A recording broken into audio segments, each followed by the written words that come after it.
Let's But start. Hey hey, we're guys. live. Hey, I'm Alex. Am May? Marco, Hey, today's subject is in China. What happened to COVID? What happened? So, as you all know, for a time, China has been being very strict on the COVID restrictions. Most people know that there's supposedly some protests going on too, and then all of a sudden, poof, it just disappeared. It seems like it was like something that's kind of swept under the rug. Not to say it negatively, but yeah. So Marco, our mainland expert over here, also have some thoughts on this. So let's start with Marco. So what do you think? no, I think it's not just China, right? Mainland China. I think all the whole world just all of a sudden, like, COVID is nothing. Like we don't even heard about any discussion about COVID-19 anymore, right? Yeah. And it just happened so quickly.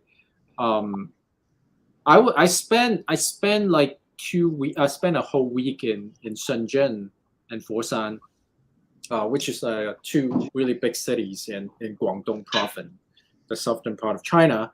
I spent a whole week there, and nobody talks about COVID, and nobody was wearing masks. I mean, some people were still wearing masks, but I guess mainly just for their own sort of personal preference, not a restricted thing to do, which is pretty amazing. And I went to these local malls. I had, meals like lunch and dinners with my friends, and people just don't wear masks. They just they just dining together, and it's pretty crazy. And then all of a sudden, things just kind of switch over. I would also say this, like I manage a pretty big team in Guangdong, like about 50 people now, and at January before Chinese New Year, when the mainland Chinese COVID policy just relaxed, everybody has COVID. I couldn't conduct any kind of meetings because all my clients, all my suppliers, and my team, they all have COVID, and they all have to, stay at home, and they couldn't talk, they couldn't like get on the screen to have these like video conference. And then like when Chinese New Year passed, beginning of February, when I had these meetings again, and I was like, hey, how's the COVID situation now? And my team was like, no, I don't know anyone has COVID anymore. I felt like everybody, it's pure. And I was really surprised. And when I went to Shenzhen last week, and I felt like, it's nothing. Nobody talks about it anymore. So that was my kind of personal experience about this. Yeah, out of sight, out of mind, almost like, with Marco and I could attest. Everybody's always talking about before when COVID was happening. Oh, the new normal. People are going to do things via Zoom, and people realize that, hey, you don't have to fly anywhere anymore. And then, like, as soon as COVID opened up, like the borders opened up in Hong Kong and Bangkok and Thailand, all of a sudden we were making like trips back to Thailand to see our boss. Like it was like a ping pong ball, Like it's crazy. It's crazy. So it's yeah. I made a prediction that the new normal it's going to go back to the regular normal, but we'll see. But May, I mean, what are your thoughts on this? With China opening up, I mean, I'm sure there's a lot of Chinese tourists there now, right? Oh, and people who came. I mean, I'm in blockchain business, and I obviously there are lots of people from Shenzhen and in Hong Kong that working regarding blockchains and cryptocurrencies. Though China banned, they're working from the software side of view, or from the development point of view. So I met a lot of fellows coming from Hong Kong, China, and all over the places coming to Thailand. You see a lot of Airbnb places that particularly targeting Chinese. You see a lot of customers filling up, and I think it affects us in so many ways. Well, my favorite place filled up So I have to queue now. And but you see a lot of money coming through making businesses. You start to see stock going up. You start to see a lot of things looking quite positively. And one of the big driver is China is opening up and they start to spend money that they've been saved. When Marco said COVID-19, it's like, whoa, was that 2019? Was that it's I am living in a time paradox here. And I Yeah. think a lot of people have lived in the same situation. So yeah, in Thailand, a lot of people voluntarily wear masks, but I don't when I go out, and except when I go to hospitals or certain places. But foreigners and me, they don't wear masks, but a lot of Thais they Mhm. still do. And but yeah, you start to see a lot of business picking up, but still the lots of business that still hurt from 2020 that still Mhm. couldn't pick up. And and Yeah. and and I'm sure there's going to be a lot of dynamic coming here. It's going to be a new normal, but Mhm. maybe not resulting directly from the COVID, but the result from people behind the scene, you know, during those times have been developing a lot of things, AI and all the tech stuff, and you start to see things coming out. and Yeah. and I think you start to see a lot. You will see a lot of progress during those years. A lot of people working very hard, really, to develop certain things. And 2023, 2024, you will start to see this thing coming out, and I'm sure it's going to be mind blowing, and it's going to Mhm. drive business and economy globally in certain ways. So So you're saying that there's going to be during this whole hibernation from COVID, a lot of people hunkered down and spend more focus developing tech, which are going to be available soon. That you attribute that indirectly to COVID being hunkered down. when you don't have customers, and Hmm. this is my point of view, when you don't have customers, when you don't know who to serve, but you have some cash stacking in your company, you start to put money in reinvesting or research or development, or like, let's see what we have and let's see what we can do, because we have talents in our companies and we want to keep things growing. So let's push in the term of business, of research and development more. And personally, I experience a lot of people put a lot of money in developing their own business and better themselves, personally and business wise. And those people, and those companies, I'm sure they're going to thrive, or they will have a lot of patent for them to sell. So this is what I'm thinking. Okay, interesting. Marco, kind of Hmm. switching back onto the subject of the whole perception of things just kind of disappearing. What do you think was the cause? What do you think is happening behind the scenes? And I'm not going to get you in trouble with this, but I mean, if you think it's something pertaining to um, before they already have a very strict policy and they don't want to kind of back down on it, but then later, considering they see the reaction of the Hmm. way the world's dealing with it, and they see it's kind of okay to kind of open up, and then they decide to just kind of flip the switch, or they're finding a right.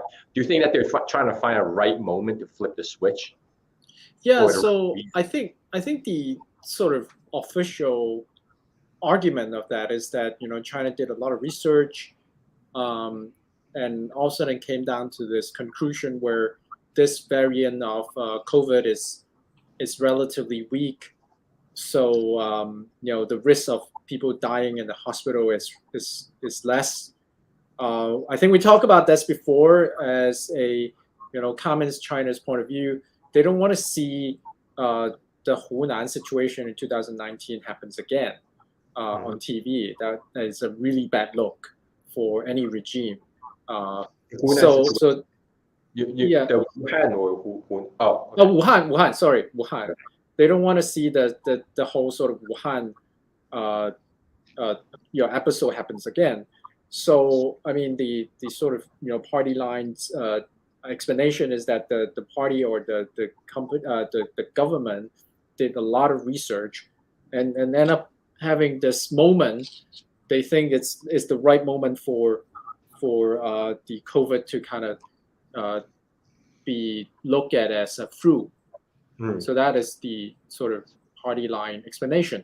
Another version is that something I've been talking about for nearly a year now, where when the export of China is still record high in 2022, but when that situation started to slow down, China needed some kind of needed another sort of economic engine to kick in for the economy to continue to run itself. So internal consumer economy was the thing that we needed to kick in. So and evidentially, from November, December to January, both China, Japan, and Korea export has been dropping for 2 digits. So that is a really good sign of the Western world consuming less from the East, and that is also, I'm sure, it has been one of the consideration for triggering to opens up the internal consumption economy, consumer economy, and you can't have a consumer economy without releasing or relaxing the COVID policy, right? Yeah. Mm. Yeah, that's interesting. So it's almost, I think it's almost trying to find the right date. I won't be surprised if there's actually a feng shui master that says today's the right day to start this thing. Considering, well, I mean, I'm just joking, but I'm half joking because they're being in Hong Kong, there won't be companies that really. I'm curious to know. I'm really curious to know what they're saying, because this is such a big hit, but it's out of the blue. But I'm sure it's from the, I don't know what they call astrology club or the society. What are the comments? The astrology. Yeah, I know it's a big thing in Hong Kong, but I'm not sure if you're into those. Well, I mean, I don't know about what their comment about this opening date, but I think that, I mean, people in Hong Kong are very, very serious about having the right date for a certain time. I guess it's just, to me, I mean, I'm sorry, I'm coming from a very Western point of view. It's a bit of a crutch, but but I also have to respect the local culture in the sense that opening business, weddings, when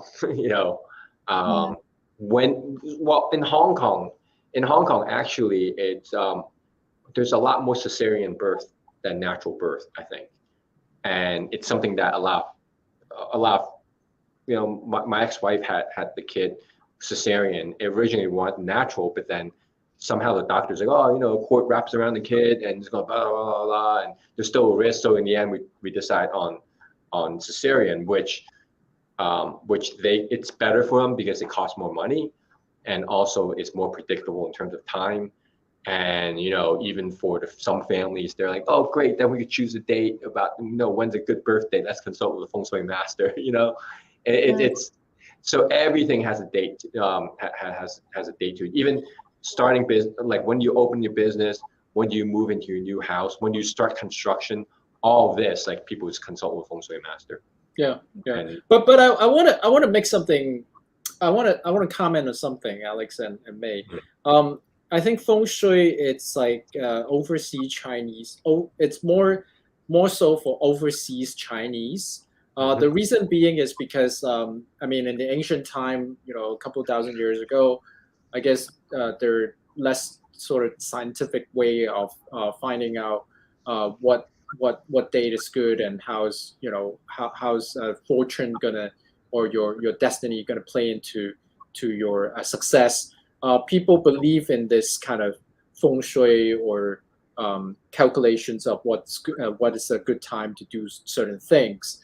In the sort of early 1950s, when communist China took over, I'm sure you guys know about this whole Cultural Revolution era, where Communist Party really trying to erase this whole kind of superstitious beliefs and trying to steer the community to believe in a more scientific way of doing things. Of course, that whole Cultural Revolution didn't turn out well because there's some political underneath agenda. People do bad things with that excuse. But that was the idea. So for a very long time, up until 2000, I would say like 2005 or 6, when people started to talk about these Taoism or Feng Shui master, and then trying to incorporate with the modern Chinese world, when people are more comfortably talking about Feng Shui in mainland China. So for a period of time in mainland China, people don't talk about Feng Shui. It's like a forbidden things to talk about. Yeah, that's interesting. How it goes from COVID-19 opening to Feng Shui. Of course, that Feng Shui comment, I'm just kind of throwing in the dark. I don't really mean. I highly doubt the top leadership is going to be sitting there with the Feng Shui master on the side. But it's like to me, I just think that it's really interesting how things get evolved and how perception of people, how well the government is handling things evolve along with perception, right? So at first, when crap hits the fan, Hong Kong and China did relatively well to contain the disease, right?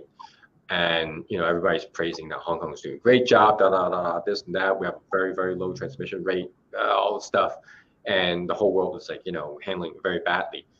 And all of a sudden, slowly but surely, once the vaccine hits, and then we get more vaccination, and as the variant starts to get less and less serious, then all of a sudden we see all our friends just from abroad just completely just frolicking, going abroad and all that stuff. And we're still stuck in this tiny island, and people start getting very angsty. And then all of a sudden, it just becomes a different narrative. And and as I said, like I think with the protests and everything, I highly believe that Carrie Lam switching to John Lee it's a good opportunity for the government to actually rebrand itself. Unfortunately, I think at the expense of Carrie Lam. Just trying to, and I'm not making any comment about how capable either one of those people are, but they just it's interesting how they use that as an opportunity to switch the narrative. And then as soon as John Lee took over, the first thing he did first week was lessening the quarantine, and then less and less until it's just like, and all these decisions are made like without any warning. It's just kind of like, hey, tomorrow you don't need to do RAT tests anymore. No more Leave Home Safe app or whatever app they use to track us. And then everyone's yay, and then so I think this whole episode in China kind of relates to that too. It's like the government is not stupid. They sense that the people are getting a bit angsty.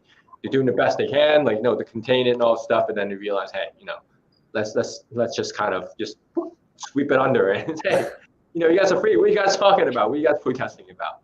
But that's kind of testified the idea that government is always a good government when the economy is good, right? When people live like a happier life. It doesn't matter what happened before and how you get there. Yeah, so it's all about perception, and I think that people just have a very narrow view. People in general have a very narrow view of what their situation is. If it's bad, they feel like their life sucks, But if it's good, no, they think everything is great, and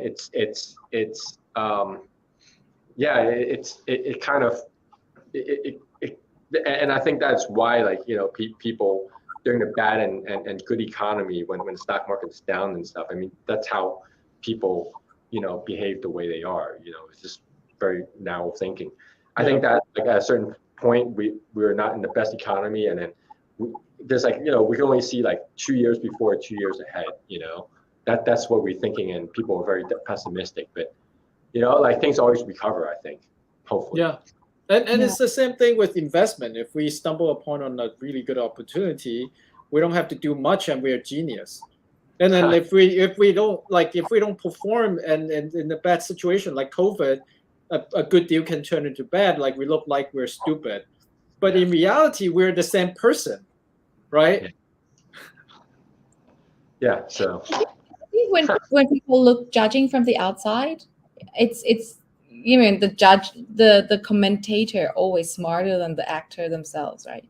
It's always like that. the armchair commentator. Okay, so today, unfortunately, we just rambled on, and we're at the 20-minute mark. I promise to keep this short. So unless if you guys have anything else want to say, I think I'm gonna close this up. And I'm Alex again. I'm May. Marco. Okay, and thank you for joining us, and we'll see you next week. All right. Yeah. See you. Bye. Bye.